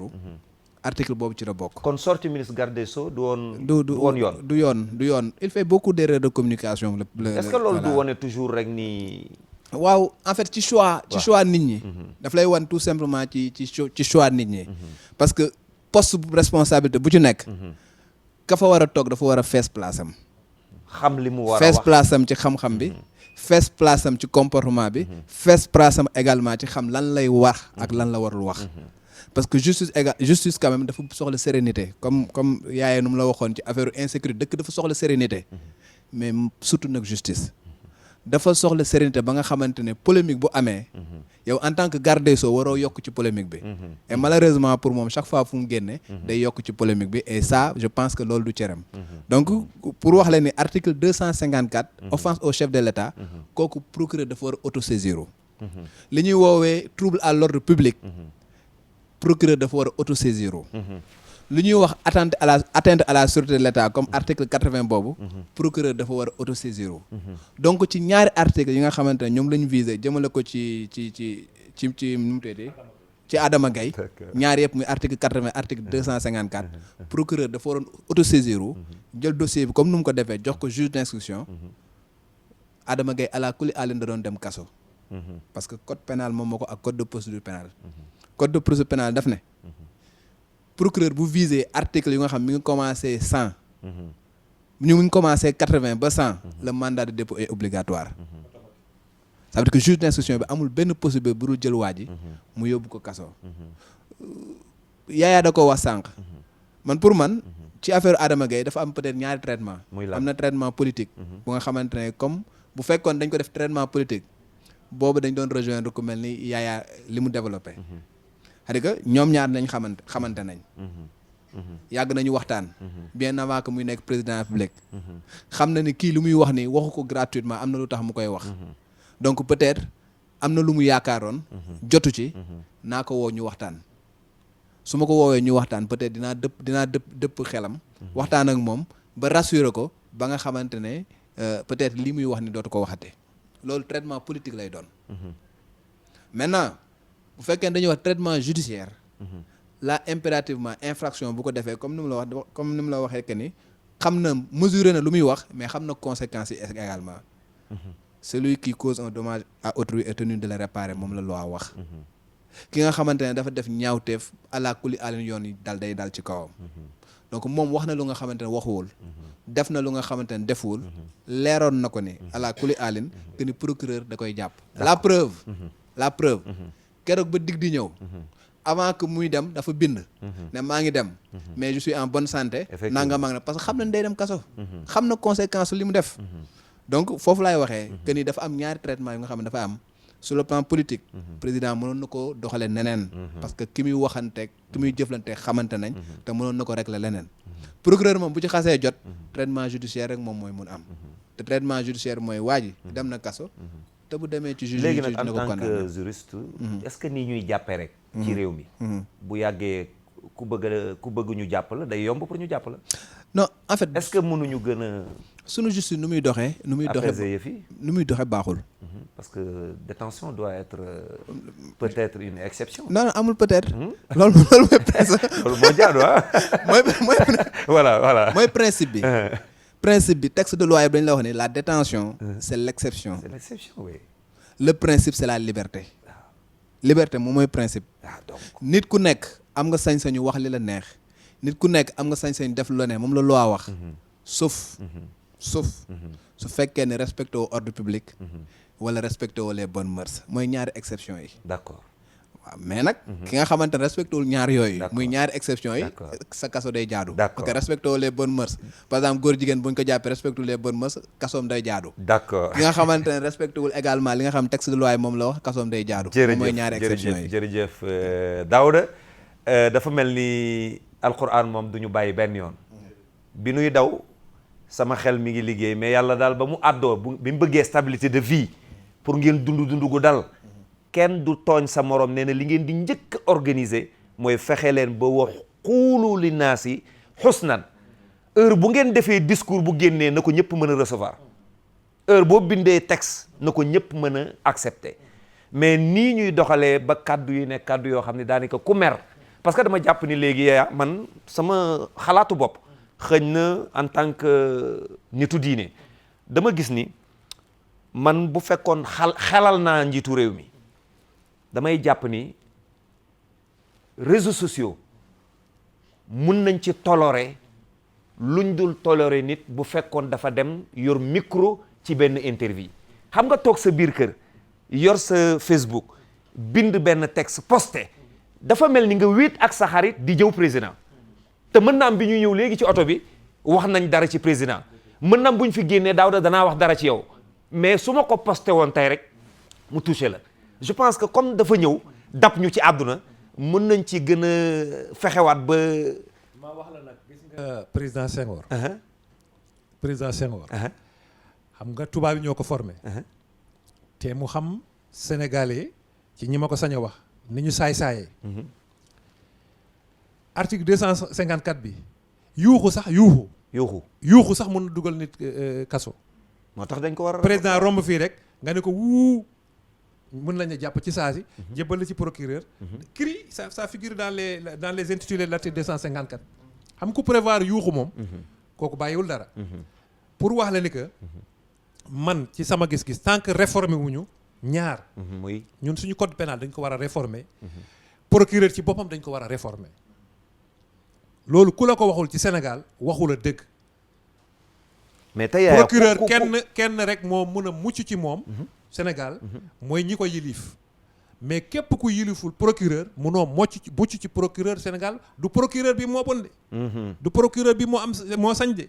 procureur dañ ko jox sañ-sañ. pouvoir yi ñu ko jox c'est-à-dire procureur rek mooy ki nga xam ne. bu ko neexee mu ne Daouda Mine dinaa la tëj. pourtant loolu président waxoon na ni bu ñëwee da koy dindi. non président à chaque fois. président bu toog. da ngay xool li la arrangé nga bàyyi ko fii.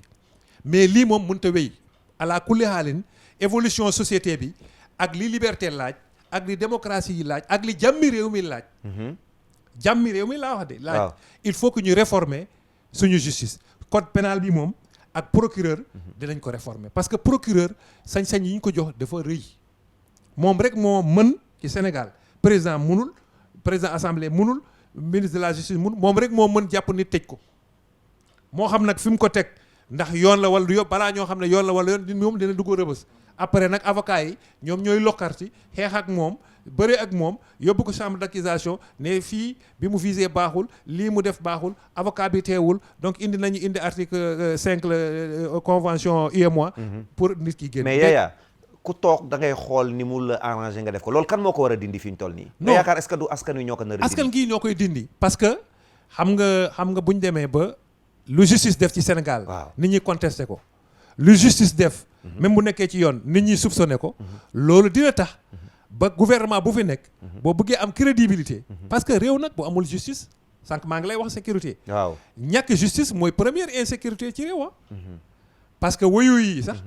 am na policier yuy kaas naan kii daaw barke démb laa ko jàppoon nga xëy nga dajewaat ak moom boo ko waxee ñaari baat mu ne la xoolal 24 heures nga am ci mana mooy daanaka yow mën nga ma jàpp denc ma 24 heures mais boo ma yóbboo ci procureur mën naa fexe ba génn wala boobu bu ma procureur yóbboo ci juge d'instruction mën naa libéré wu est-ce que comprendre li ma la wax donc problème justice il faut que ñu wax ci ça fait partie de l'insécurité te fu justice amul investissement du fa am sécurité investisseur du fa ñemee ñëw touriste du fa ñemee ñëw ki nga xam ne doomu réew mi la tukki bitim réew du fa ñemee indi alalam du fa ñemee indi njabootam jërëjëf te loolu dina jërëjëf Hadj Yaya je pense que Daouda bu dee am na loo ciy tëjee balaa ñuy dugg gaaw ci waaw rek que ni lu nga xamante ne du ñu war a réformer la wax na réforme code pénal d'accord naa ak moom waaw parce que am na ci yenn article yu nga xamante ne kenn définir ko article 80 bi ñu lay wax kenn mun la wax lan mooy trouble à l'ordre public kenn mun la ko wax bu neexee procureur mu ne trouble nga ordre public nga ne ko déedéet mu ne moom jàpp na ni trouble nga ordre public parce que teguñu ci benn élément constitutif yeneen texte yëpp bu ñu ne la tey vol day naan la c'est la soustraction frauduleuse de la chose d'autrui xam nañ qualification yi donc loolu war nañ ko réformer ba nga xamante ne bépp buy infraction ñu ne lii ku ko def moom mooy lii amul la deuxième chose mooy procureur de la république dafa am ay pouvoir exorbitant damay joxe benn anecdote bu nga xamante ne sama xarit la kooku man moom ñoo jàngandoo lycée Abdoulaye Sadji ñoo defandoo seconde première terminale demandoo université jàngandoo 4 ans fac droit procureur la ma dem bureau toog ko fekk ko mu yor mandat de dépôt yi comme papier A4 yi raamu papier noonu lay nekk ci bureau yi bureau procureur yi mu ngi ko yor nii feuille bu verte ma ñëw mu yëkkati benn ne ma booy wax piip ma la yóbbu kaso si fo nii que si fo waaw jàng naa droit xam naa ni loolu muy café noonu su ko signé woon woo administration pénitentiaire léegi ñu jël si la dañ may yóbbu mën na toog ba guddi ñëw ne bàyyi leen ko ma ne ko boo mu yóbboo tamit yaa may génnewaat xam nga mu reetaan ma reetaan noonu la dem effectivement pour wax la pouvoir yi nga xamante ne am na ko effectivement il pouvait s'amuser bind Daouda Mine remplir mandat de dépôt daal di def benn infraction woo gars yi jël ma en rigolant mën na dem toog ba reer ba pare xelam nekkaat ci man mu ni bàyyi leen ko ñu doog ma bàyyi pour wax la ne tel comment les procureurs pouvoir yi nga xamante ne am nañ ko d'accord maintenant comme lu ñu wax dañ ko war a réformer mais réforme boobu également dafa am lu nga xamante ne problème la su suñu texte de loi yi muy lan dañ ne initiative des lois appartient à l'exécutif via le projet de loi et aux députés via les propositions de loi tant que sunu député yi waaw surtout defuñu seen rôle di xool li nga xamante ne moom mooy problème mu askan wi ñu koy saytu mënuñu régler loolu parce que du jóge ci exécutif ñoom ñoo ko waroon def au nom de la société mais su fekkee ne ñoom dañu arrêté wu ci exécutif lu leen exécutif def loo moom la ñuy def changement du mës a am jërëjëf Daouda xam naa téléspectateurs yi Yaya def nañu 1h15 dese nañu 15 minutes te ñaari sujets yi desoon xam naa dañuy seet nuñ ko mën a ramasser rek mais may wax nit ñi daal ni alquran a ngi ñuy wax ni alaysa allahu bi ahkamil hakimin wax naa fii ci tafsiru quran bi ne bu ma président woowoon ministère bu ne am naa laaya ju ma fay bind ci buntu bi ne leen laaya ji moom ngeen di doxalee gis nga kuy atte ak pression bu mën a tegu sa kaw ak lu mën a xew bàyyil xel ni atte yëpp yàlla dana lañ dekkalaat ëllëg teg leen ci kanamu seen borom mu attewaat leen kon nit ku ne booy def texte yi dëgg la loi yi dëgg la mais nag nga sóor sa diggante ak sa borom lu texte nanguwul loi nanguwul ku la ko bëgg a sant jar na nga ñàkk la nga amoon ta nga dem parce que loolu nag pour ñu mën ko am dañuy fexe ba suñu daara yi suñu école yi ñu jàngale fa spiritualité def ci nit ñi ngëm nit ñi bu ñu gëmee rek nit ñi am liberté kenn ku ne am sañ-sañ ñu mën a def lii yoon mais nit ko amul spiritualité lu ko tiim mu tiit mais boo yëgee ni yàllaa fi ne moo ma téye bi may liir moo ma yor may raam moo ma yor may dox moo ma jox ma danga wax moo ma jox lépp ba ma xëy nekk ponkal ba am xam-xam ku ma bëgg a yoraat day fekk nga yor ma ni ma yàlla yore woon te loolu kenn mënu ko defal nit yàlla rek ko mën su ko defee nag kon Yaya Adama Gaye moom ma nga ca kaso ba ñaata at moo ko ci mën a fekk wala ñaata weer juróomi at mën na ko dem mais ci biir juróomi at yi président moom am na sañ-sañu baal ko buñ ko non fi mu toll nii mënu ko baal tant que il faut que ñu juger ko ba condamné ko ba pare après bu koy gracier mu doog ko gracier d'accord mais président mënul intervenir fi mu toll nii ci dossier bi procureur mën na ko procureur sax yoratul dossier bi parce que juge d'instruction moo yor dossier ba jërëjëf Daouda Yaya taw bi day yow xam naa ni Fuuta nga dëkk taw bi tardé na te ñu bëri yaakaar nañ ni nii àdduna bi di doxee parce que dañu ne wax ma ban nawet nga am ma wax la ban noor ngay am ñaata junniy nit Daouda ay milliers de personnes ñu ngi xaar nawet boo xam ni daanaka bu ñu neexee ni tardé na lu mu néew ne weer wala lu ko ëpp donc changement climatique ak yooyu ñuy wax yépp ci technique tey lii ñu war a maanaam lan la nguur gi war a def tey ak lan mooy taxawaayu état du Sénégal ci retard bi ñu am ci nawet bi. dëgg la Imam mën nañu wax ne que retard bi moom du responsabilité état loolu moom mbiru suñu borom la parce que suñu borom moom mooy taw ci li ma yaakaar bokk. waaw mais Daouda mais nag am nañ ci responsabilité. non dama ne. tardement taw bi. état bi amu ci responsabilité parce que du état bi moom mooy taw. xam nga keroog maa ngi doon nafar su ma juumul xaw ma suratul anbiya xaw ma ban saar. waaw comme que dañ ko def ci français. dégguma arab sax man su ma nafaree arab alxuraan ba pare dama koy lire ci français. maa ngi ciy gis ne que. ndeke suñu borom buy taw. presque 300 000 tonnes. ndox mun na nekk ci niir yi. mais yàlla li muy wàccee. mooy li nga xam ne du lore. parce que 300 000 tonnes imagine tey bu ko yàlla tawoon fii. ñun ñëpp ñu lab. pour wax la ne que. damay déggal li ma wax. tardement taw bi. waaw ma ne du responsabilité état. mais am na ci responsabilité. non foofu laa jëm. voilà dama bëgg nga nangul ma loolu. man tamit nga nangul ma loolu. voilà léegi li ma doon gis man. waaw en général. bu nawet buñ jubsee ci nawet. day am conseil ministériel wala conseil interministériel. effectivement. ñu waxtaan ci affaire nawet bi. préparer la campagne. préparer financement intrant yi. mooy jiwu ji. mooy engrais yi. mooy matériel agricole bi. voilà. ren de waxuma ne amul mais gisuma publicité bi daal en tout cas juste ba daaw daal daan naa ko gis. boobu moom yàgg na fi depuis temps Abdou Diouf. parce que moom laay fàttaliku Ablaye Wade ba président Macky Sall 7 ans yi mu fi def. mais ren xaw ma campagne bi xaw ma remaniement bi ni mu yéeg xaw ma yéeguma ko. yëg naa nag am na matériel agricole xaw ma junni tracteur xaw ma yeneen ak yeneen yu ñu joxe. yooyu yëpp am na solo. moo tax ma ne la. foo tuddee responsabilité état rek. man sawar naa cee dem. waaw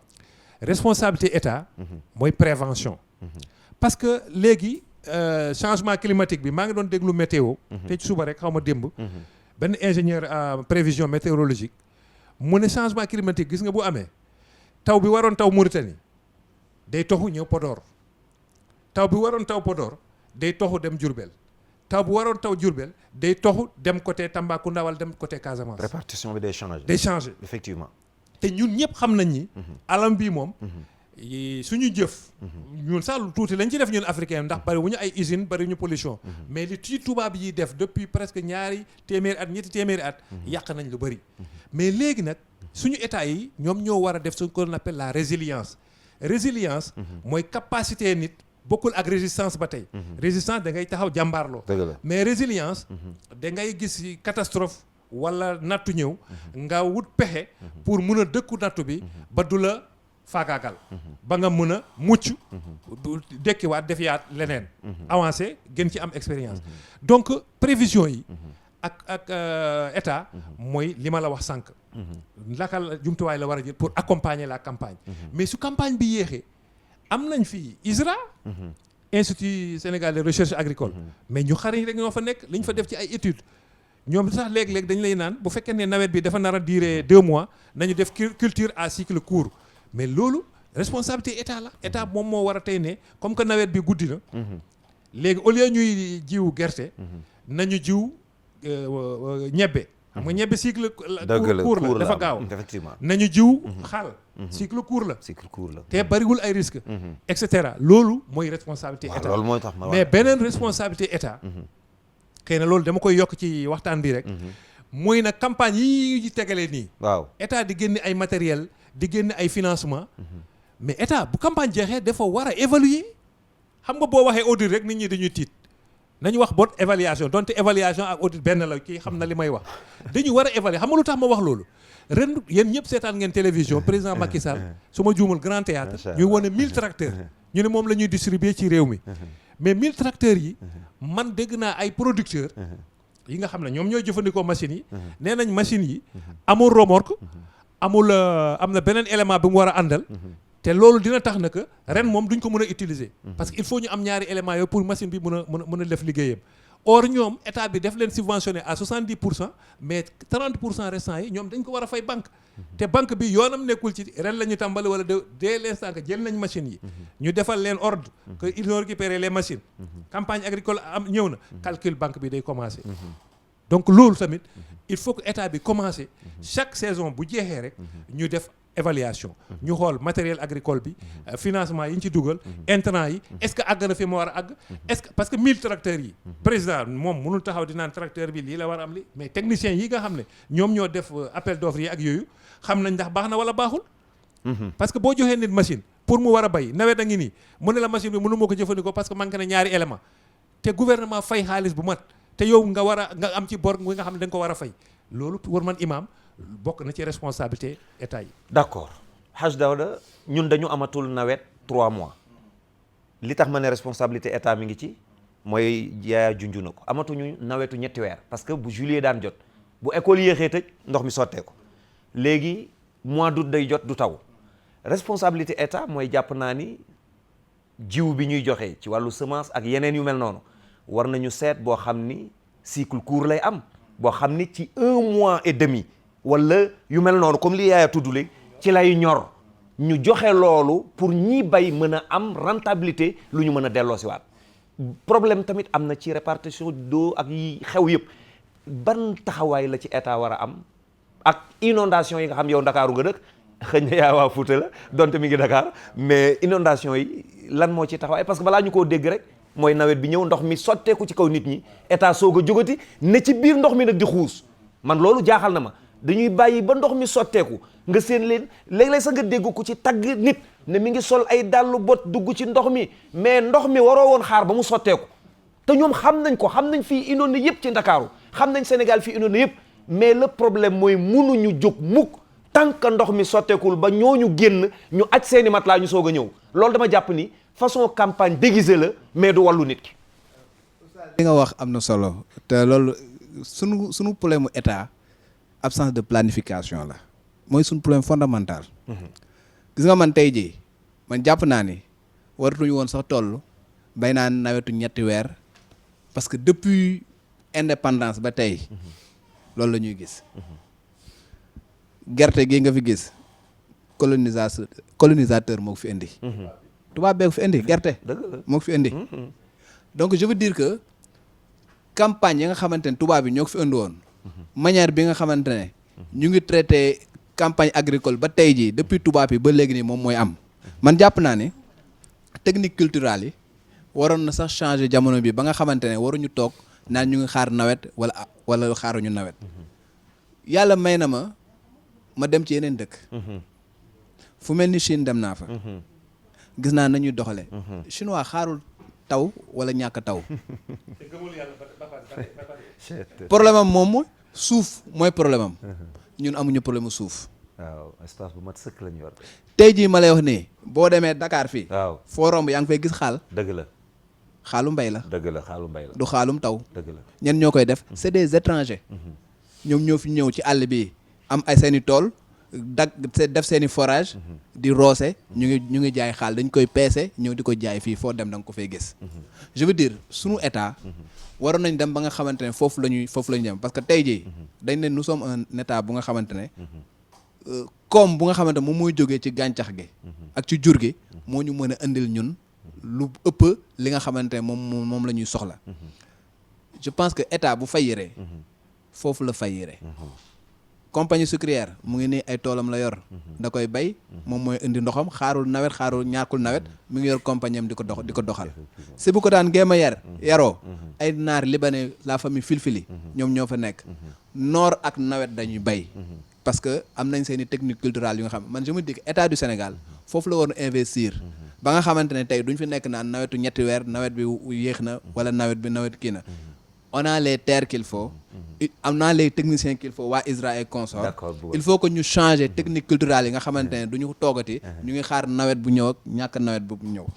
beneen bi mooy comme ko wax affaire inondation bi waaw rapidement à chaque fois dañuy bàyyi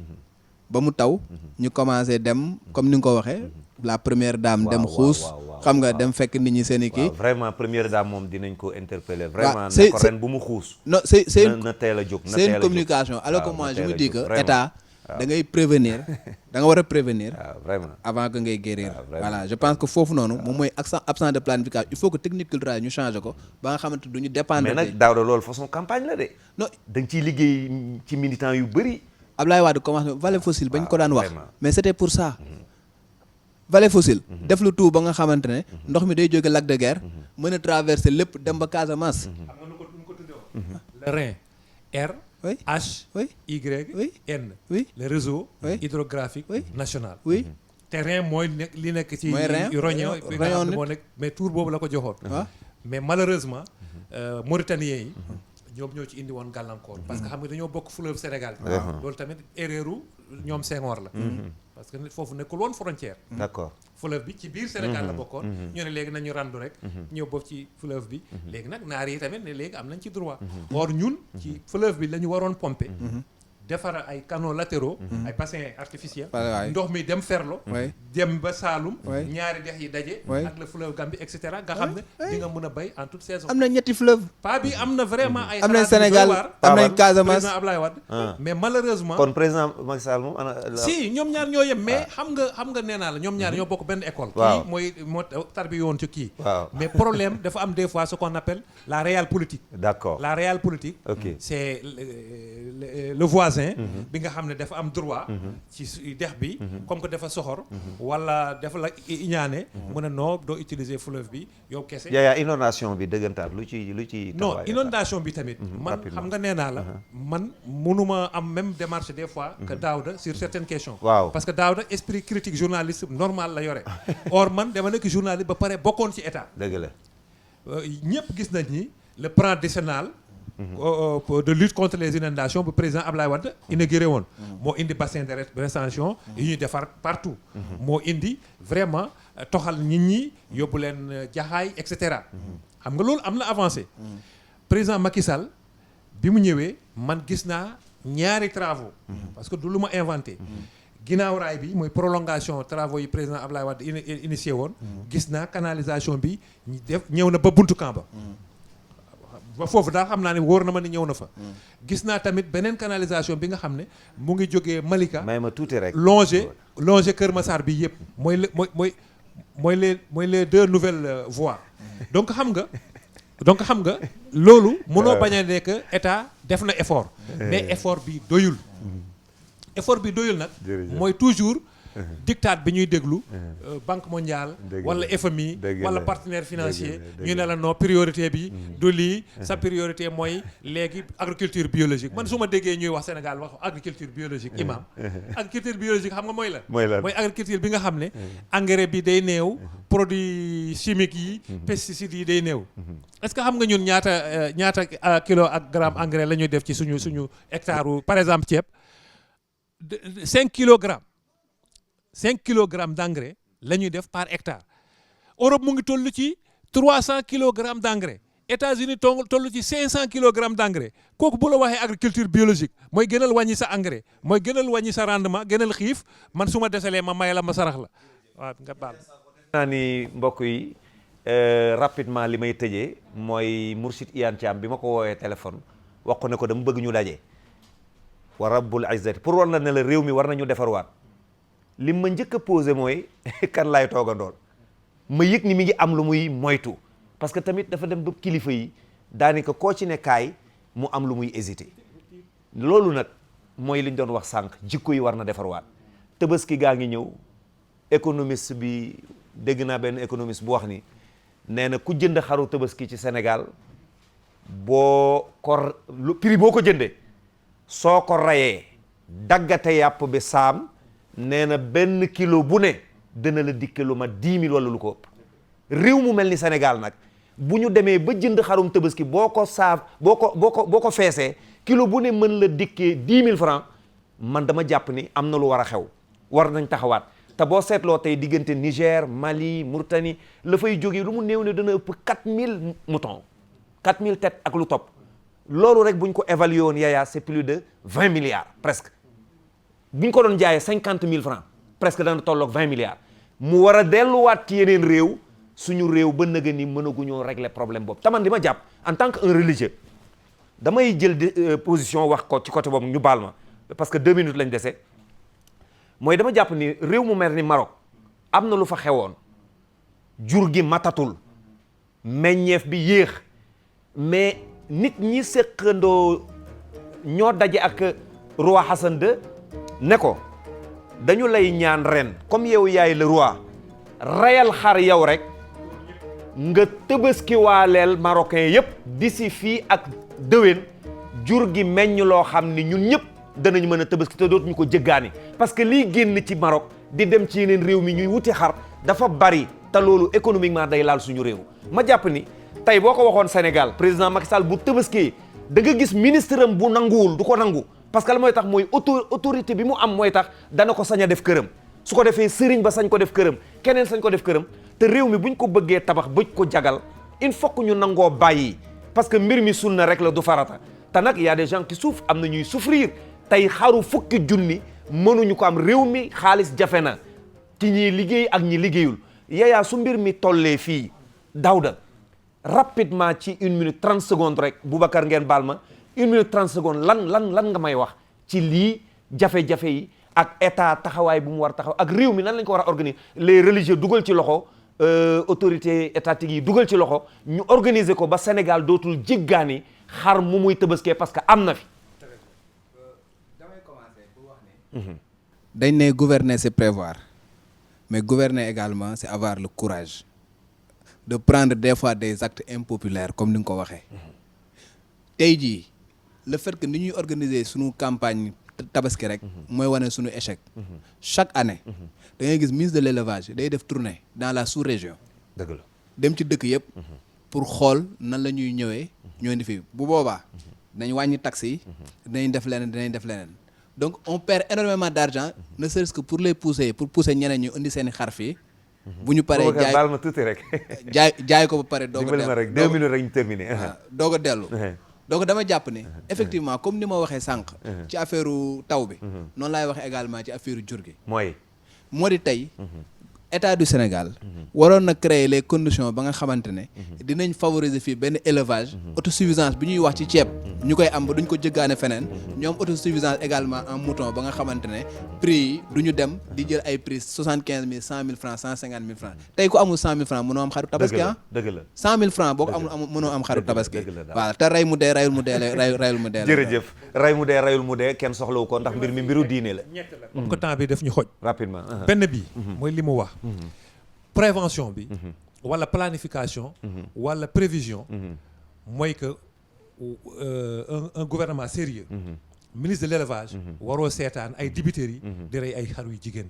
wala di rey ay biy parce que xar yu jigéen yi ñoom ñooy jur. dëgg la. dañuy war a am une politique bi nga xam ne dañu naan kenn du am droit rey une femelle productive par exemple bu amagul 10 ans wala bu am au-delà de 10 ans la ñuy rey loolu buñ ko defee dinañ mën a am reproduction dinañ mën a am ay jur ça c'est un pour am autosuffisance il faut nga am femelle yu jur mais boo reyee femelle yi macha allah boo reyee femelle yi mais doo am suñu dibiteurs yi ñoo rey dañuy rey il faut parce que tubaab yi dañ koy agencé ñu ne la léegi parce que femelle bi dina mën a produire normalement ba 10 ans ba 12 ans. léegi au-delà du mën nga ko réformer mën nga ko rey mais femelle bu am 6 mois femelle bu tëng xaw ma nga dem di ko rey mais bu yàggee doo am. looy tabaski. loolu benn la ñaareel bi